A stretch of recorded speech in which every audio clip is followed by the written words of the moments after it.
Welcome back everyone to part 2 of the SV650 fix-up series. I got a lot to do today and not a lot of time, so we're going to jump right into it. First, we are going to attempt to clean out this rusty fuel tank. The rust isn't extremely bad, but it's bad enough to warrant some attention. Now, there are a few different methods to fixing a rusty gas tank. You can clean out all the rust, then coat the inside with some sort of sealer.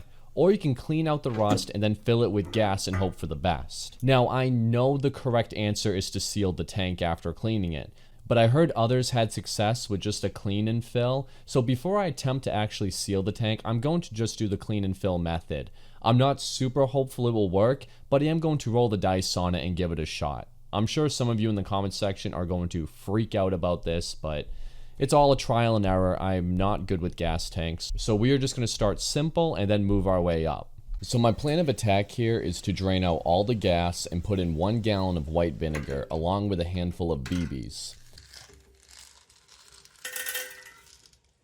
Then I'll shake them around for a bit and try to knock off any loose rust off. I did this for hours off camera. Once that was done, I drained out the vinegar and I removed all the BBs and I began to remove the fuel pump. I probably should have removed the fuel pump first, but oh well, I make more than a few mistakes in this video, as you'll soon see. Shout out to my buddy Matt, who bought me these snap-on T-handles for my birthday. You're a good guy, man. These things are definitely sturdy.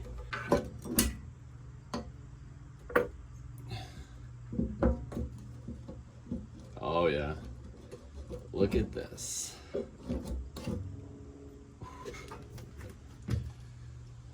That's pretty crusty.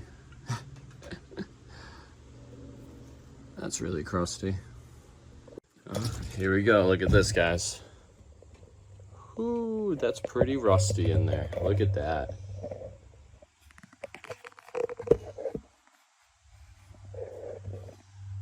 Yikes.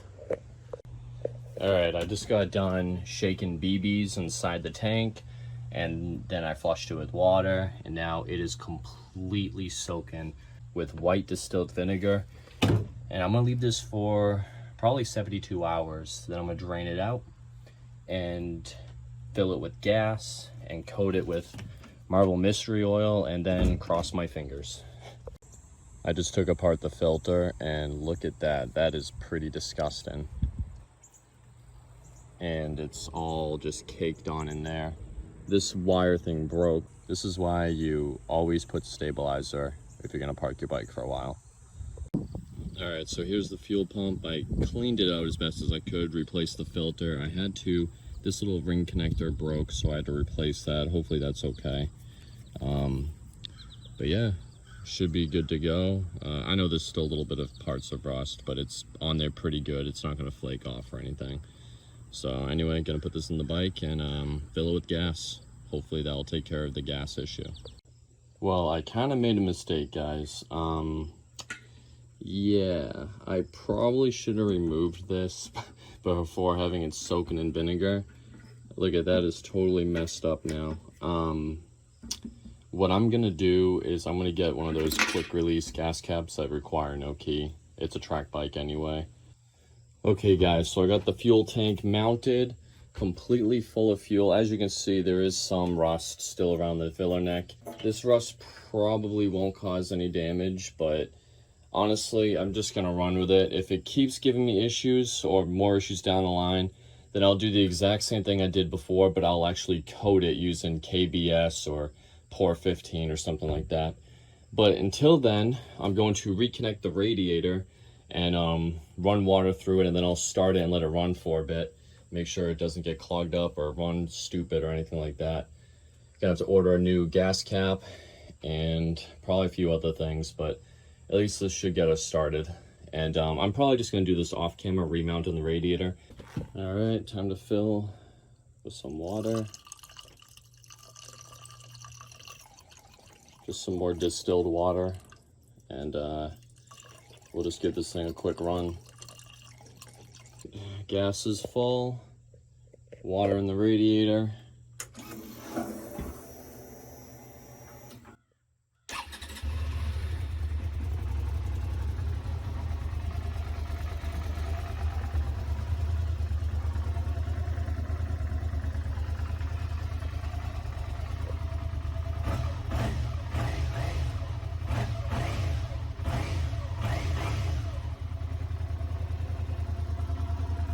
All right, check it out, guys. I got myself a kickstand for the SV650, and I don't even know if I'm going to use this all the time, but I need to install this at least temporary, just so I can let the bike down while I'm working on it, because it's becoming a big pain in the butt to always have to have a rear stand or the front shock with me.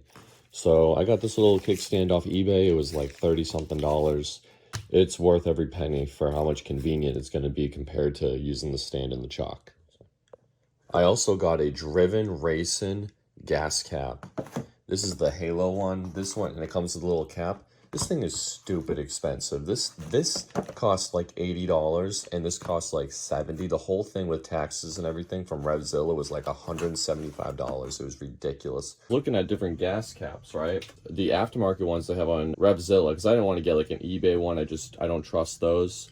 The cheapest one they had was like, I think it was a Vortex one for like $130. So I could have went cheaper than this. But then I got to the point where I was like, $130 is still a lot of money. Basically what it came down to is this one right here was gonna totally cost just about $30 more than the Vortex one. At that point, if I'm already spending that much money, I might as well spend 20% more and get the one that I really like, because I didn't really care for the Vortex one too much. But this one at least looks sweet.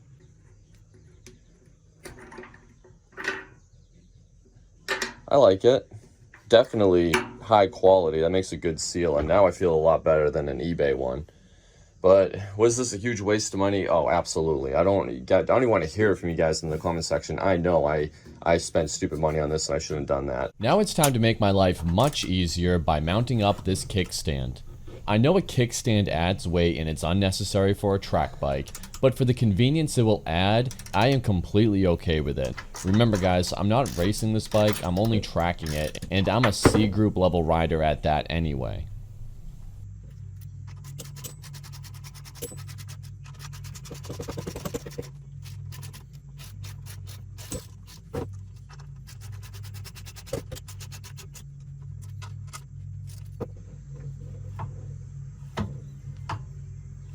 Oh yeah, got ourselves a kickstand.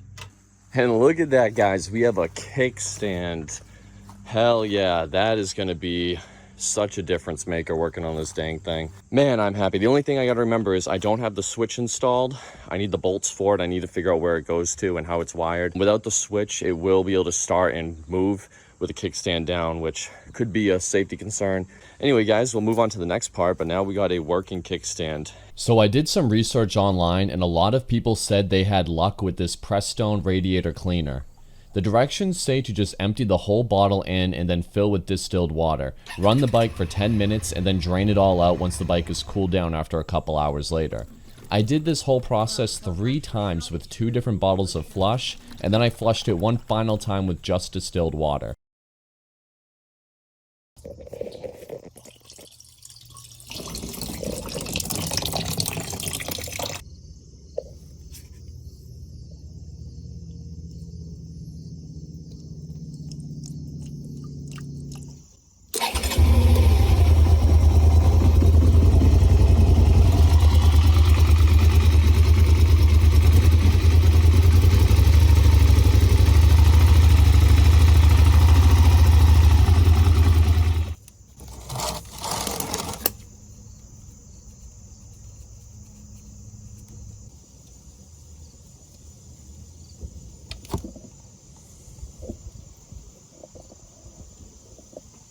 So this oil plug actually has a magnet on it, if you see right there.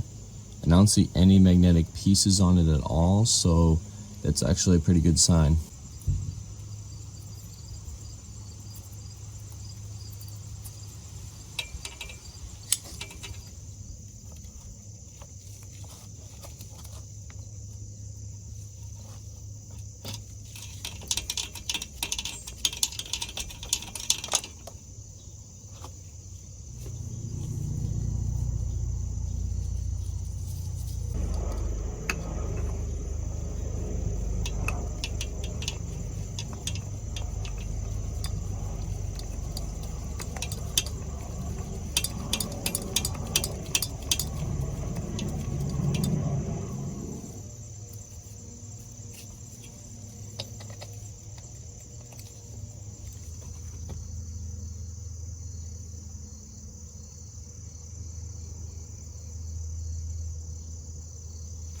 This is kind of looking like juice, so I'm going to replace it.